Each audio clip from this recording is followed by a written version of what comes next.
La laïcité est une dynamique, est un combat. C'est le combat pour la modernité.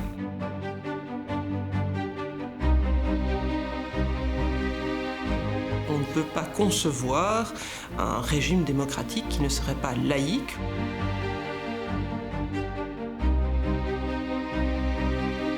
C'est un principe de séparation du théologique et du politique.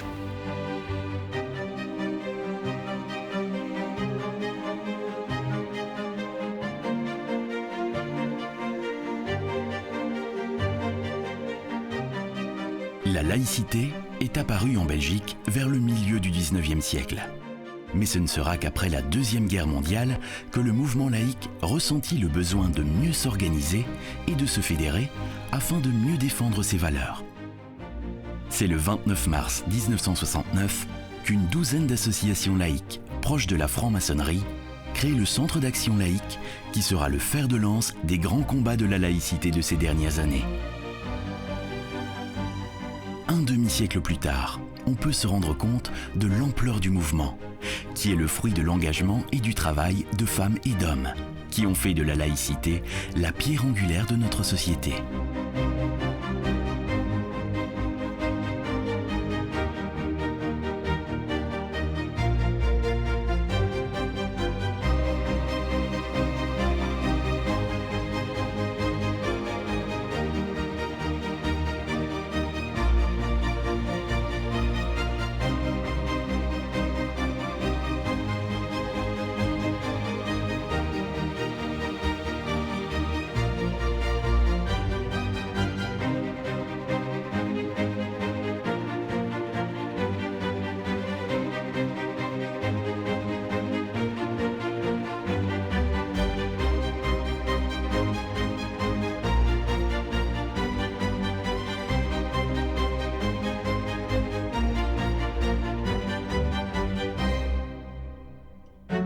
Ainsi, depuis 1969, la laïcité organisée n'a cessé de progresser en Belgique.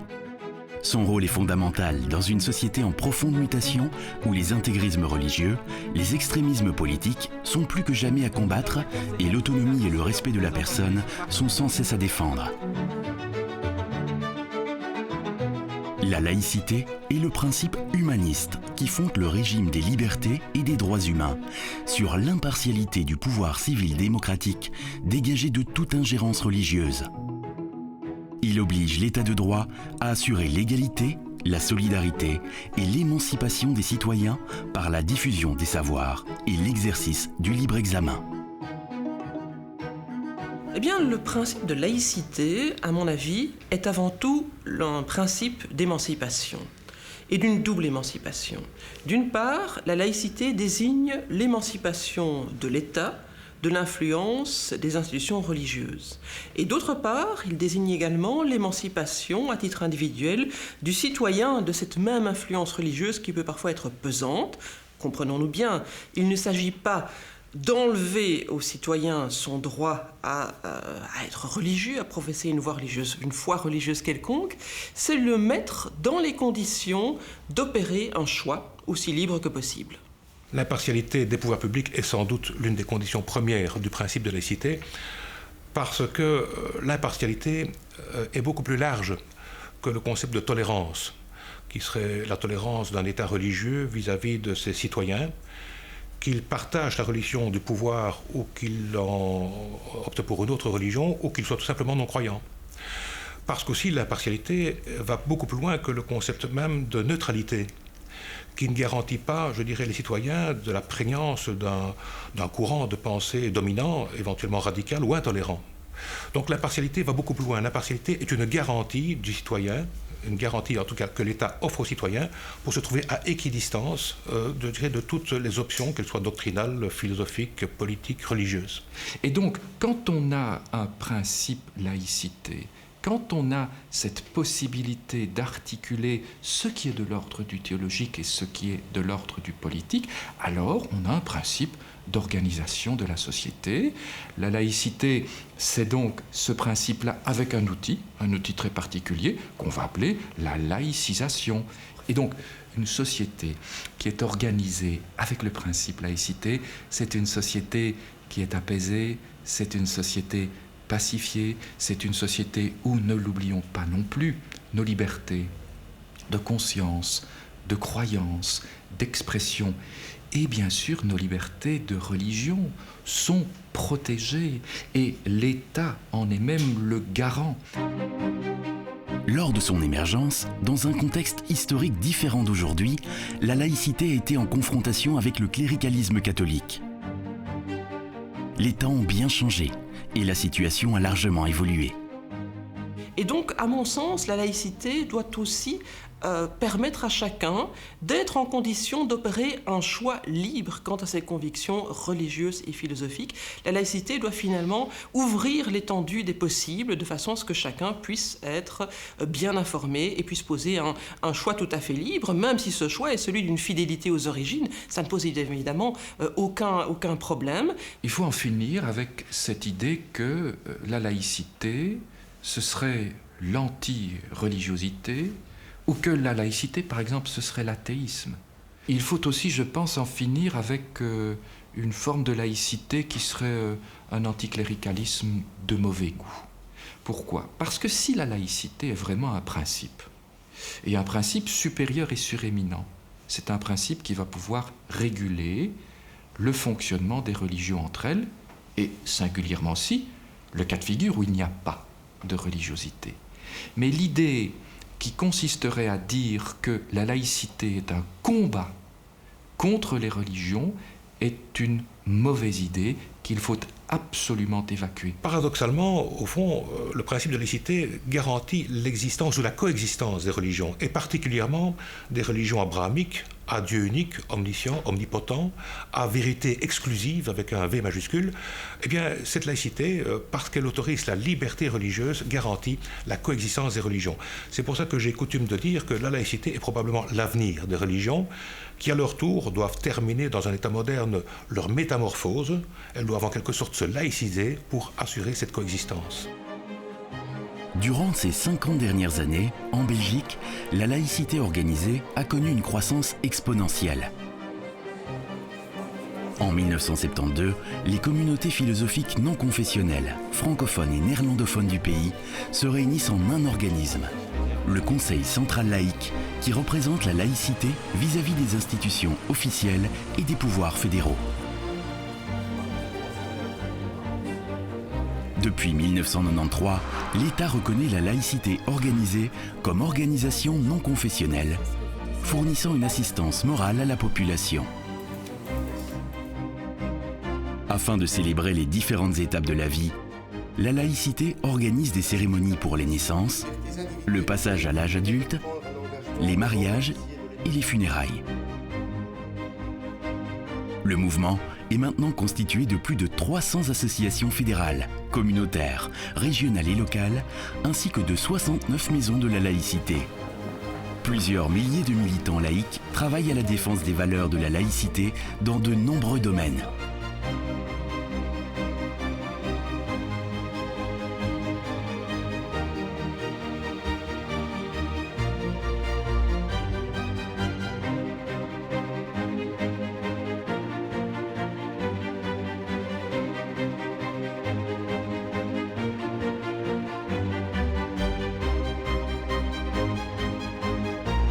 Les combats du mouvement laïque reposent sur 3 valeurs fondamentales: les libertés, l'égalité et la solidarité.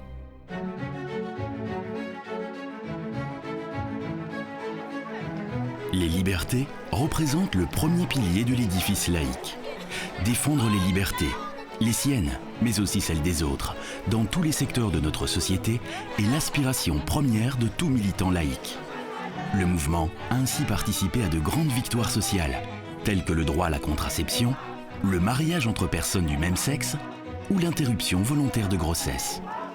Nous voulons préserver la liberté de choix des femmes face à une grossesse non désirée. Nous voulons rappeler que la loi permet ce choix, qu'elle ne contraint personne. Nous voulons prévenir les grossesses non désirées. Le recours à l'avortement n'est jamais un acte de confort, comme certains le laissent entendre, mais c'est un choix essentiel dans la perspective d'une parenté responsable. La prévention des grossesses non désirées passe par de l'information, de l'éducation à la sexualité, la lutte pour une véritable égalité entre les hommes et les femmes et par un accès aisé à la contraception. Le mouvement laïque défend l'autonomie de la personne, la liberté de choix quant à son devenir. C'est pourquoi il a aussi participé à l'édification de la loi légalisant l'euthanasie en Belgique. Par contre, moi j'ai très rapidement été amené à militer pour le droit à ce que moi j'appelle l'interruption volontaire de la vie, un petit peu par analogie avec l'interruption volontaire de grossesse, parce qu'on est dans le même combat, c'est-à-dire que les gens sont propriétaires de leur corps et c'est eux qui doivent décider. Les combats pour les libertés sont nombreux et variés, et passent aussi par le respect des droits de l'homme, la liberté de penser, la liberté d'expression. La lutte contre l'extrémisme et le populisme ont été largement menées par la laïcité organisée. Est-ce que je peux vous proposer le symbole de la lutte contre l'extrême droite? Oui. Le triangle rouge. Oui. Voilà, nous sommes 100 000 à le porter déjà en région francophone. Et c'est vraiment le symbole de la lutte contre l'extrême droite qui était, en fait, le triangle rouge, c'était le symbole porté par les résistants dans les camps de concentration. Voilà. Ça va, je le porterai sur ma petite veste. Parfait, merci à vous. De rien. Je pense que le fait de militer, le fait de s'engager est quelque chose d'important, parce que le contraire, ça veut dire aussi subir ce qu'il se passe et subir les politiques qui sont décidées. Porter le triangle rouge, c'est quelque part résister. C'est résister à un certain nombre de choses que nous jugeons, nous, inacceptables. Ainsi, ce sont les libertés dans tous les domaines que la laïcité soutient, en sachant que les libertés s'arrêtent là où elles empiètent sur celles des autres.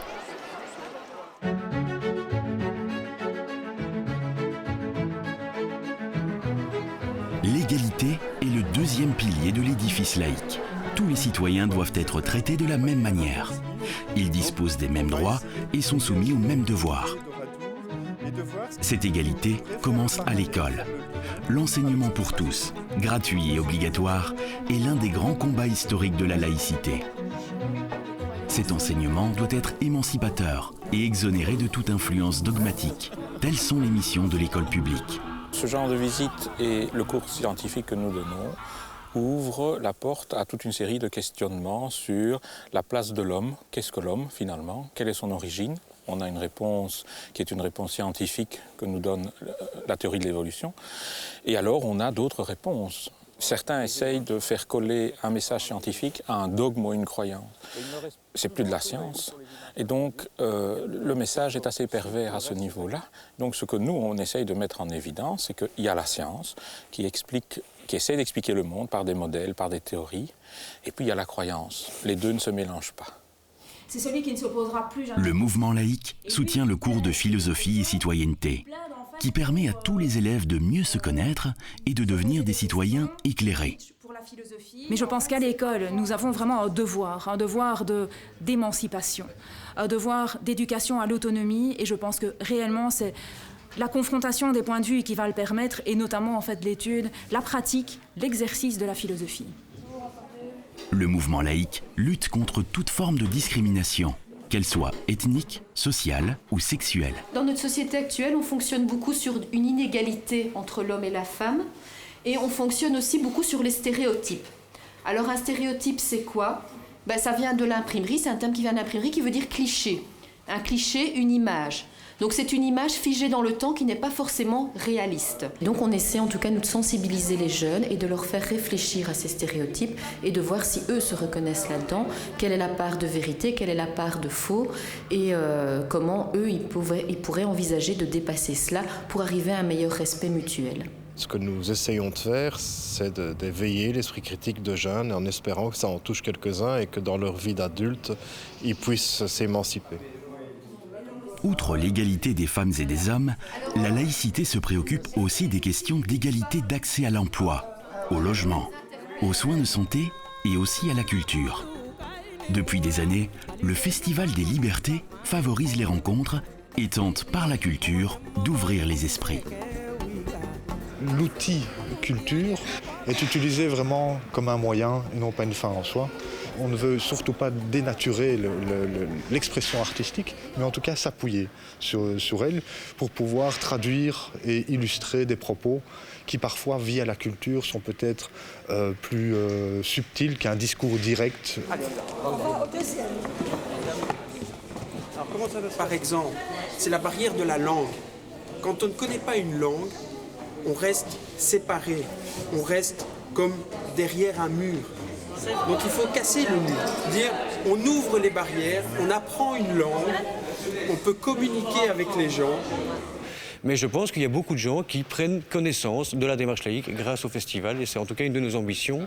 On y arrive, je pense, en partie. Alors on ne touchera jamais tout le monde, parce qu'il y a dans la société des barrières à l'accès à la culture, des barrières sociales, culturelles, économiques, mais on fait des efforts en tout cas pour surmonter ces barrières.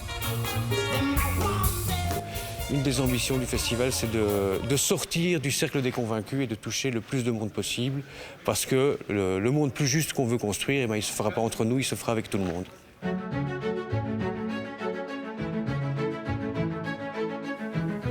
La solidarité est la clé de voûte de l'édifice laïque. Celle-ci se conçoit comme un projet commun où les individus agissent les uns envers les autres, dans un esprit de fraternité et de cohésion sociale. Ainsi, partout en Belgique, la laïcité est présente afin d'être à l'écoute des populations en difficulté, comme ici, dans le quartier du Molinet, en province de Liège. Tu connais du quartier? Moi, oui. Au début, quand on débarque dans un quartier, on se demande un peu qui nous sommes, puisque nous faisons beaucoup de porte-à-porte, nous sommes beaucoup dans la rue, nous interrogeons beaucoup la population. Mais au fur et à mesure, le message qui passe auprès de la population, c'est que ce qu'ils disent est pris en considération. Et donc, on estime que tout citoyen a quelque chose d'intéressant à dire, a quelque chose d'intéressant à apporter à la société. Et par les différentes actions prétextes, que ce soit des débats citoyens, par l'organisation de fêtes, de quartiers, où chacun peut trouver sa place, peut apporter sa pierre à l'édifice. Donc à l'époque où on est avant tout sur le repli sur soi et essayer de s'en sortir, de garder la tête hors de l'eau, nous ramons à contre-courant et nous proposons aux gens d'essayer autre chose comme société, une société de solidarité et de collaboration.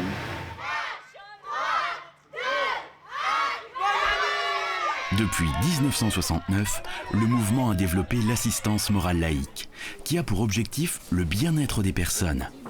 Elle est soit généraliste et s'adresse à l'ensemble de la population, soit sectorielle, par exemple à l'armée, dans les hôpitaux, je suis la conseillère laïque, dans les maisons de repos ou dans les prisons. Un conseiller moral est là pour apporter d'abord de l'écoute et de l'aide, sans être un assistant social, et l'écoute sans être un psychologue. Et il est le confident et la personne auprès de qui les détenus qui ont besoin, dans les difficultés dans lesquelles ils vivent, de se confier. On va voir des gens, parce que la loi nous l'autorise, ceux qui sont en isolement sont prioritaires, mais aussi ceux qui font une demande via le biais des rapports qu'ils glissent dans les boîtes qui sont destinées à chaque culte et philosophie.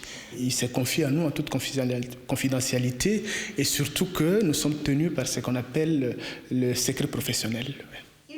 Ainsi, l'entraide sociale, l'accueil des réfugiés, la lutte contre l'exclusion sont autant de combats menés par le mouvement laïque.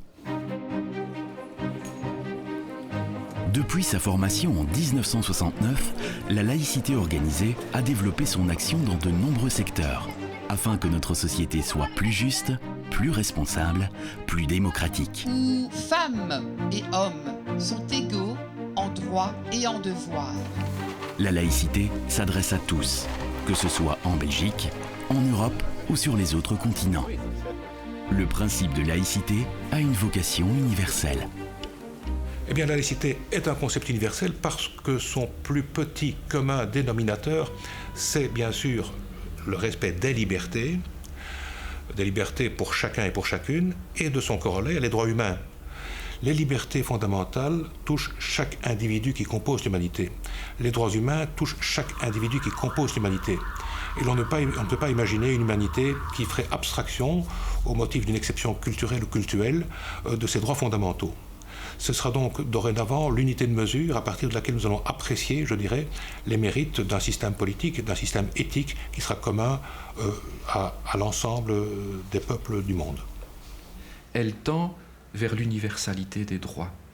Et on voit bien qu'elle se développe dans l'esprit du droit commun et qu'elle se développe aussi, même si elle remonte très haut dans l'histoire des idées, mais elle se développe aussi au gré des grands textes, la Déclaration universelle des droits de l'homme, la Convention européenne, où là, on redit des choses fondamentales sur l'humanité, sur la dignité humaine, sur la fraternité, et la laïcité va puiser dans ces grandes définitions de l'humanité pour faire quelque chose qui est commun. On dit souvent que l'Europe est le fer de lance du mouvement laïque, que l'Europe est le continent le plus sécularisé du monde, et cela est sans doute vrai. Et je pense que c'est une dynamique qui continue de progresser au fur et à mesure que l'instruction se développe, que le développement économique se développe aussi, parce qu'il faut avoir les moyens, je dirais, matériels de développer sa réflexion. Donc je pense que le mouvement d'émancipation de la tutelle du religieux va continuer à se poursuivre, tout en précisant bien qu'il ne s'agit pas d'abandonner forcément toute forme de foi ou de pratique religieuse. Il s'agit de s'émanciper des pratiques qui peuvent être les plus dommageables pour la liberté individuelle. L'engagement de la laïcité dépasse largement nos frontières. Tout d'abord, l'aide aux pays du Sud, au travers de projets de coopération au développement, a toujours été une préoccupation du mouvement laïque. Celui-ci a aussi participé à la création de la Fédération humaniste européenne, qui a pour mission de promouvoir les valeurs laïques en Europe. La défense de la laïcité au niveau international passe par Humanist International. Cette organisation regroupe des représentants laïcs, humanistes et libres penseurs du monde entier. Ainsi, il existe un groupe de pression laïque et humaniste qui intervient au niveau international sur de nombreuses questions, telles que les droits de l'homme, les discriminations, les droits sexuels et reproductifs, la liberté d'expression, et qui pourrait aider à contrer toute attaque qui tenterait de mettre le mouvement en danger. La laïcité est constamment menacée par quoi?